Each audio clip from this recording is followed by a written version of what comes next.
चौथ माता की जय। संकट चतुर्थी व्रत कथा। एक बार की बात है, एक माँ बेटे थे। बेटे का नाम ग्वालियो था। बेटा हर रोज़ जंगल जाता, लकड़ियाँ काट कर लाता और उन्हें बेचता था। उसी से ही दोनों माँ बेटे का गुजारा चलता था। माँ अपने बेटे की लंबी उम्र के लिए भाद्रपद संकट चौथ का व्रत करती थी। बेटा जंगल से लकड़ी लाता, माँ उन लकड़ी के गट्ठों में से 2 लकड़ियाँ निकालकर अलग रख देती और चौथ के दिन वे लकड़ियाँ बेच कर के पूजा का सामान लाती, पूजा करती। पूजा करते समय 5 चूरमे के लड्डू बनाती, एक भगवान गणेश जी को देती, एक चौथ माता को देती, एक का प्रसाद बांटती, एक अपने बेटे को देती और एक खुद भोग लगा करके खा लेती। एक दिन की बात है, चौथ माता का व्रत आया। बेटा पड़ोसी के घर गया हुआ था। पड़ोसन चूरमा बना रही थी। बेटे ने पूछा, आज क्या कर रहे हो? आज ये चूरमा किस लिए बना रहे हो? पड़ोसन बोली, आज चौथ माता का व्रत है, इसीलिए चूरमा बना रही हूँ। मैंने तो आज चूरमा बनाया है, लेकिन तुम्हारी माँ तो हर महीने चौथ का व्रत करती है और चूरमा बनाती है। तुम जो लकड़ियाँ लाते हो उनमें से प्रतिदिन 2 लकड़ियाँ निकाल करके छुपा देती है, फिर तुम्हारे से चुपके उन्हें बेचती है और जो पैसे मिलते हैं उनसे सामान लाकर चूरमा बनाती है। बेटे को पड़ोसी की बात लग गई। बेटे ने माँ से आकर के कहा, मैं इतनी मेहनत से लकड़ियाँ लाता हूँ और तुम चौथ माता का व्रत नाम लेकर के करती हो और चूरमा बनाकर खाती हो। ये तो मुझे अच्छा नहीं लगा, तुम चौथ माता का व्रत छोड़ दो। माँ ने कहा, मैं तो चौथ माता का व्रत करती हूँ बेटा, तुम्हारी लंबी उम्र के लिए। मैं तो चौथ माता को नहीं छोड़ सकती। इतना सुनते ही बेटा घर छोड़ कर के जाने लगा। तब माँ ने कहा, बेटा तुम जा रहे हो, लेकिन मेरे हाथ से पूजा का ये चौथ माता का आखे लेकर जाओ। आखा कहते हैं गेहूं के दानों को। जब भी तुम्हारे ऊपर कोई विपदा आए तो वहाँ पर चौथ माता का नाम लेकर के यह आका छोड़ देना, जिससे तुम्हारा काम आसान हो जाएगा। बेटे ने मन में कहा कि ये बात है तो झूठी, लेकिन माँ ने कहा है तो अपने साथ ले ही जाता हूँ। आखा लेकर बेटा अपने घर से निकल गया। रास्ते में खून की नदी बह रही थी। खून की नदी देखकर वह मन में डर गया। तब उसे याद आया कि माँ ने मुझे कहा था कि चौथ माता का नाम लेना और ये आँखा फेंक देना। उसने उनमें से कुछ आँखों को वहाँ खून की नदी के पास में गाड़ दिया। खून की नदी सूख गई और ग्वालियों को रास्ता मिल गया। आगे गया तो घना जंगल था।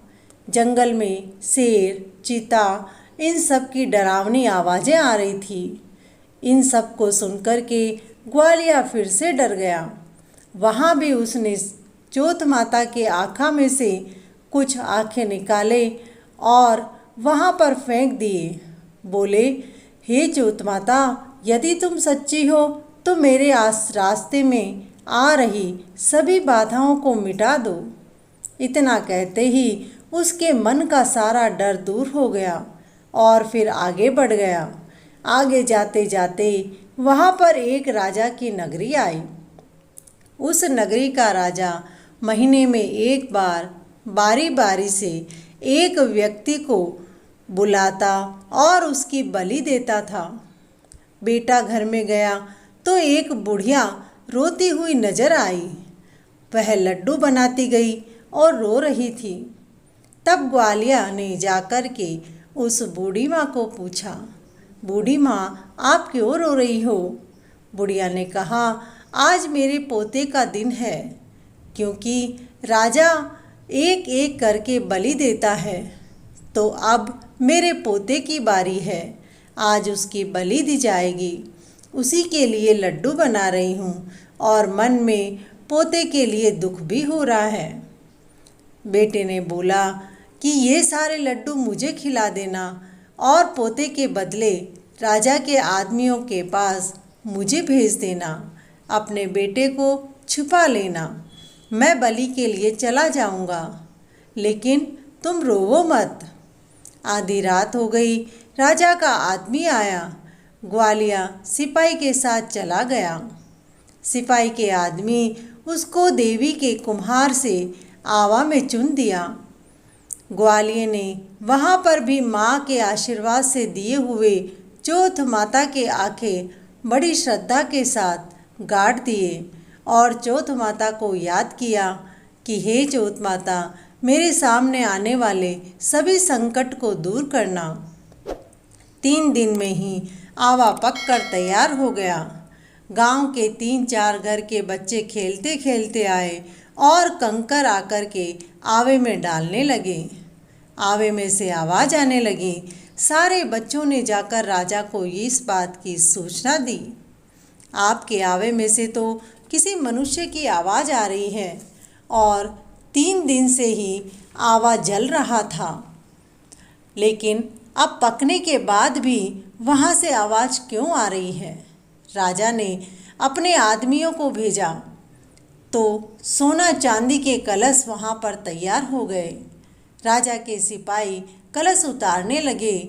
आवा में से ग्वालियों ने कहा, कलश धीरे धीरे उतारना, क्योंकि अंदर मैं बैठा हूँ। राजा के आदमी डर गए। उनमें से एक बोला, ये तो भूत प्रेत लगता है, जलते हुए आवे में से कैसे आदमी की आवाज़ आ सकती है? तब अंदर से ग्वालियों बोला, मैं कोई भूत प्रेत नहीं हूँ, मैं तो एक गांव का सीधा साधा लड़का हूँ। राजा के सिपाही ने आवा खोल करके देखा। उसमें एक लड़का पालती मार करके बैठा हुआ था। उसको पूछा, भाई तुम कौन हो, यहाँ कैसे आए और कहाँ से आए? तब ग्वालियों ने सारी बात बता दी कि मेरी माँ चौथ माता का व्रत करती है, जिसके प्रताप से आज मैं बचा हुआ हूँ। राजा ने कहा, इसकी सच्ची बात के लिए तो मैं परीक्षा ले रहा हूँ। मैं तो हाथ पांव बांध करके तुम्हें यहाँ रख दूँगा। यदि तुम्हारी चौथ माता सच्ची होगी तो तुम्हारे हाथ पांव इस साकल से खुल जाएंगे। ग्वालियर चौथ माता के आंखें हाथ में लेकर वहाँ पर खड़ा हुआ और जैसे ही राजा के सिपाही उसके हाथ बांधने आए, उसने अपने हाथ के आँखों को वहीं जमीन पर गाड़ दिए और चौथ माता से विनती की, हे चौथ माता, यदि आप सच्चे हो तो मेरी रक्षा करना, ये अपनी सच्चाई का परिचय देना। तब जैसे ही सिपाही ने उसके हाथ साकल से बांधे तो वह चौथ माता की कृपा से अपने आप खुल भी गए। राजा खुद भी चौथ माता का पर्चा मानने लगा और फिर अपनी बेटी का विवाह ग्वालियों के साथ कर दिया और उसको अपना घर जवाई बना लिया। एक दिन ग्वालियों अपनी पत्नी को लेकर गांव में अपनी माँ से मिलने के लिए गया। पड़ोसन ने जब उस बुढ़िया के बेटे को देखा तो दौड़कर बुढ़िया के पास आई और बोली, देखो तुम्हारे बेटे बहू आ रहे हैं। बुढ़िया बोली, मेरे ऐसे सुख कहाँ है कि मैं अपने बेटे बहुओं को देखूं, क्योंकि मेरे बेटे को तो तुमने सिखा करके गांव से बाहर भेज दिया है। पड़ोसन बोली, माई पीछे मुड़कर तो देखो, मैं झूठ नहीं बोल रही हूँ। माँ ने जैसे ही पीछे मुड़कर देखा तो उसे अपने बेटे और साथ में बहू दिखाई दी। बहू ने सास के पांव छुए। सासू बेटा बहू को खूब आशीर्वाद देती है।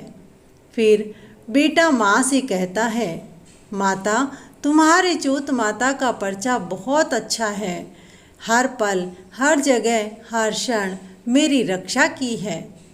माँ ने फिर सारे गांव में हेरा फिरा दिया कि जो भी बेटे की माँ हो, पति की पत्नी हो, घर की धिरानी हो, 12 महीने में चौथ का व्रत अवश्य करना। हे चौथ माता, जैसे आप उस बुढ़िया माई पर प्रसन्न हुई, उसके बेटे की रक्षा की और बहू सहित उसके घर भेजा, वैसे ही आपकी कथा कहने, सुनने और हुकार देने वाले सभी के परिवार की रक्षा करना। खोटी हो तो खरी करना, अधूरी हो तो पूरी करना। बोलो चौथ माता की जय।